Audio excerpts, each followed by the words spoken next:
Oi, auditório, tudo bem com vocês? Hoje eu queria falar rapidamente sobre o Canvas. E ele, basicamente, ele não é uma maneira resumida de fazer um plano de negócios. Ele é uma outra maneira de responder algumas das perguntas principais que envolvem a execução de um plano de negócios. Na verdade, se vocês analisarem a fundo, as principais ferramentas da administração que nós estudamos, elas se resumem a maneiras diferentes de fazer as perguntas centrais para a execução de qualquer projeto. Se você analisar o ciclo PDCA, as ferramentas administrativas de maneira geral, né, o Canvas, o próprio plano de negócios, 5W2H e outras ferramentas de gestão que utilizamos, elas basicamente dizem respeito a maneiras distintas de perguntar sobre o que, como, para quem e quanto. E nessa perspectiva, o plano de negócios, ele faz isso com um nível de aprofundamento.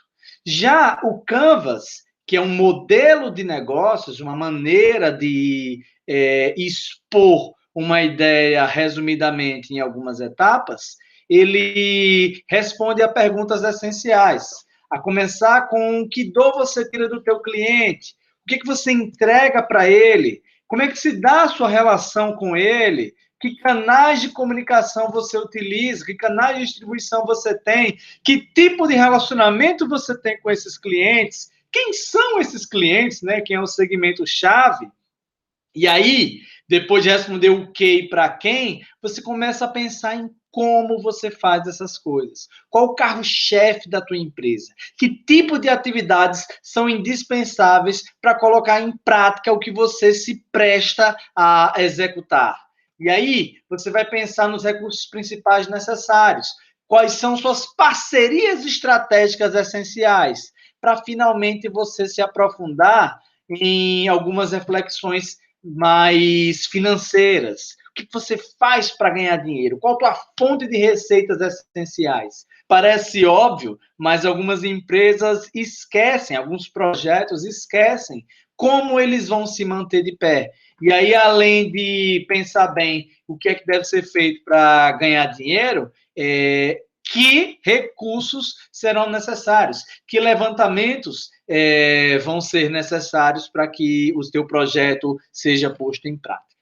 E aí, gente, numa discussão um pouco mais aprofundada sobre isso, eu faço questão de esclarecer que o Canvas é uma espécie de fotografia do teu negócio. Ele vai, como eu já expliquei, responder perguntas essenciais. O que, para quem, por quê, como, e como eu já falei na nossa apresentação, isso não é um privilégio do Canvas. Uma série de outras ferramentas administrativas fazem isso. É curioso pensarmos sobre isso, porque a gente enxerga a administração como uma ciência que, em linhas gerais, chega de diferentes formas a um objetivo X, a um objetivo-chave. Você muda um pouco a metodologia, você muda um pouco a maneira de abrir essas portas, mas basicamente você está sempre refletindo sobre como otimizar os recursos existentes, como responder à melhor adequação entre as coisas que se tem e as pessoas que se precisa liderar.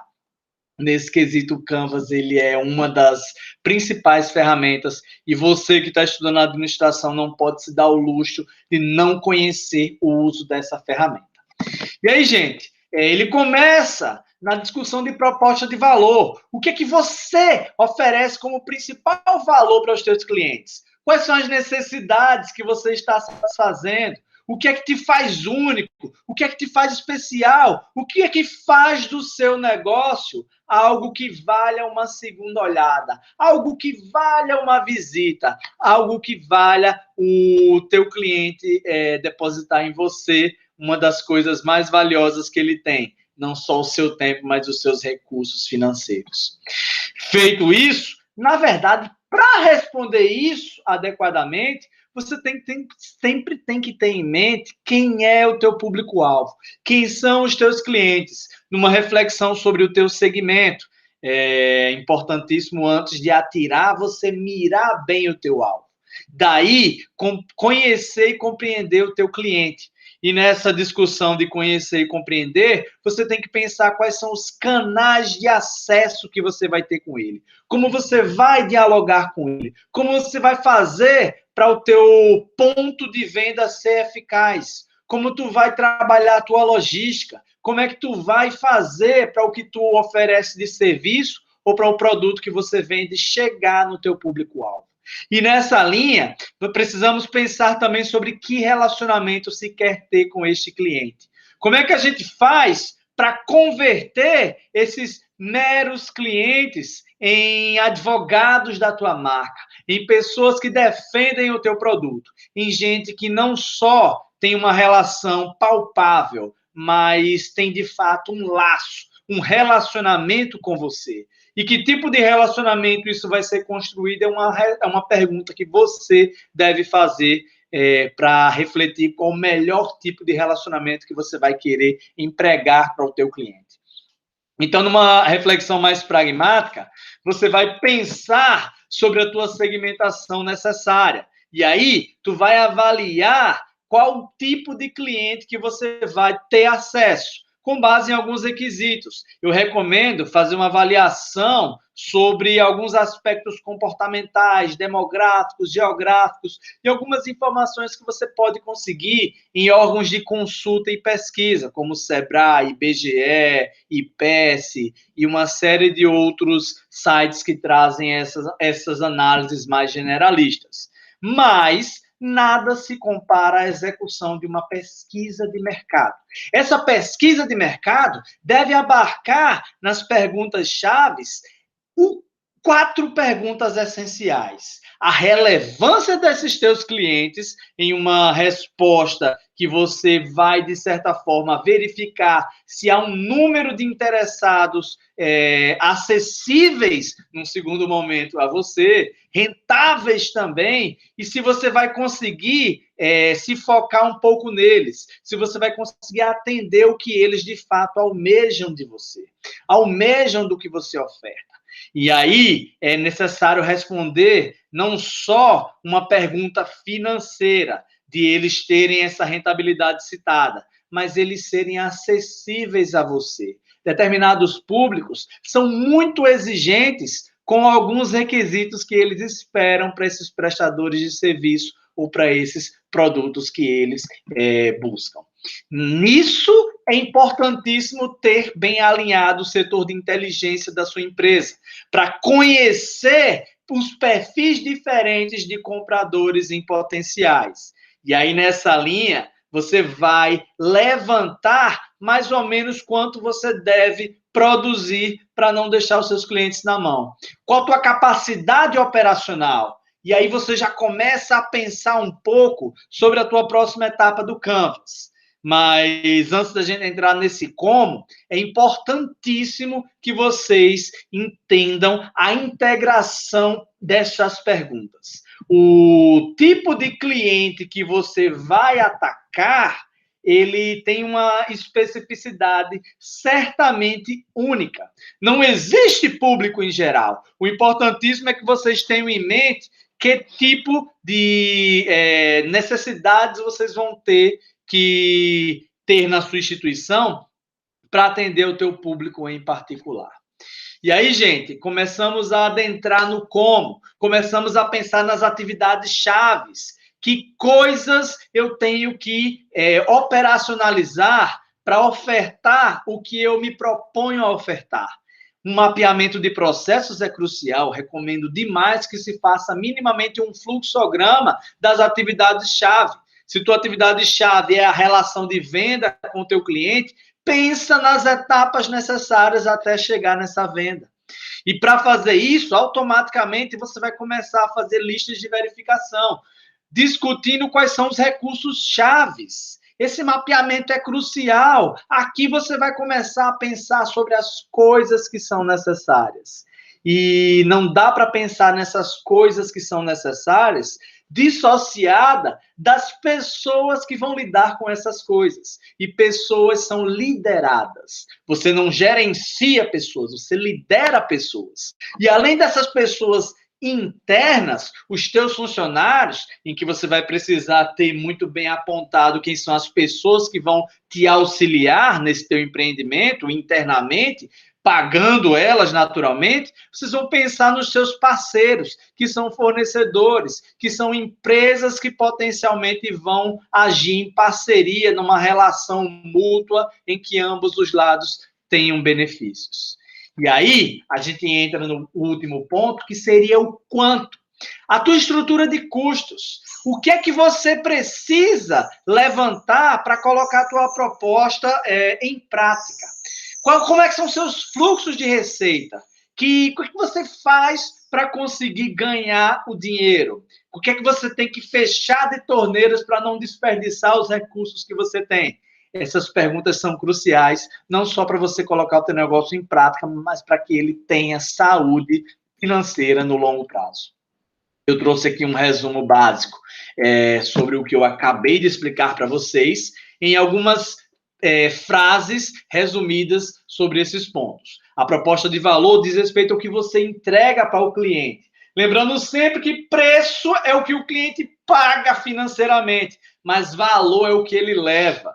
E aí, nessa discussão, para você saber que nível de preço o cliente vai estar disposto a pagar, você tem que pensar que tipo de valor ele almeja. E para isso você tem que conhecer bem os segmentos dos teus clientes. E com base nesse reconhecimento, você vai pensar quais são os melhores canais para este cliente. E que tipo de relacionamento minimamente eles esperam para continuar se relacionando com vocês. Lembrem-se que o objetivo de vocês não é vender, mas é se relacionar. Naturalmente, quando você promove uma relação benéfica para o teu público-alvo, ele vai continuar te procurando e, naturalmente, você vai se beneficiar dessa relação. Ou seja, como é que você vai fazer para atrair essas pessoas? E aí, para isso, você vai pensar também nas atividades principais, as atividades chaves. O que é que você tem que fazer para que consiga atrair as pessoas e manter elas interessadas no que você oferta? Nesse quesito, você vai pensar também nas suas necessidades de aliança. Quem são seus principais parceiros internos e externos? Sugiro fazer uma lista de verificação. Sugiro fazer um fluxograma discutindo quais são as etapas chaves para que você consiga colocar essas coisas em prática. E, naturalmente, você encerra isso com uma reflexão sobre quanto todas essas coisas vão custar e como o dinheiro vai entrar na tua empresa para continuar movimentando ela. E aí, gente, aqui vocês estão vendo nesse slide um resumo, uma aplicação desse modelo do Canvas, no caso aí o Facebook como uma empresa que ilustra isso daí. Sugiro dar uma pausa nesse vídeo, dar uma olhadinha na prática como seriam esses pontos, e alguns vídeos complementam essa discussão que eu coloquei para vocês no Google Sala de Aula, coloquei em outras fontes de comunicação que temos. Beleza, gente? Obrigado por ter visto até aqui e qualquer dúvida, estou às ordens no nosso WhatsApp, no nosso Google Sala de Aula.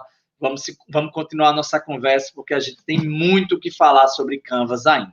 Isso aqui foi só um aperitivo, é necessário que vocês se aprofundem nessa temática. Alguns sites, inclusive, eles fazem isso de uma maneira bem pragmática. O próprio Sebrae, nosso parceiro de sempre, ele tem um site em que vocês podem entrar e fazer o Canvas virtualmente.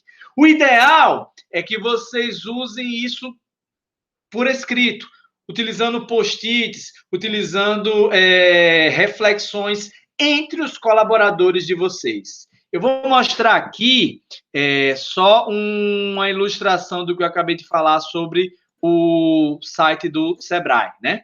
Tem um site chamado Sebrae Canvas, em que você faz o login de usuário e você já pode cadastrar, como se fossem post-its virtuais, o que você faz sobre a tua ideia de negócios. E aí você pode puxar de um lado para o outro. É muito interessante. Recomendo demais que vocês usem o Sebrae como fonte de consulta para isso.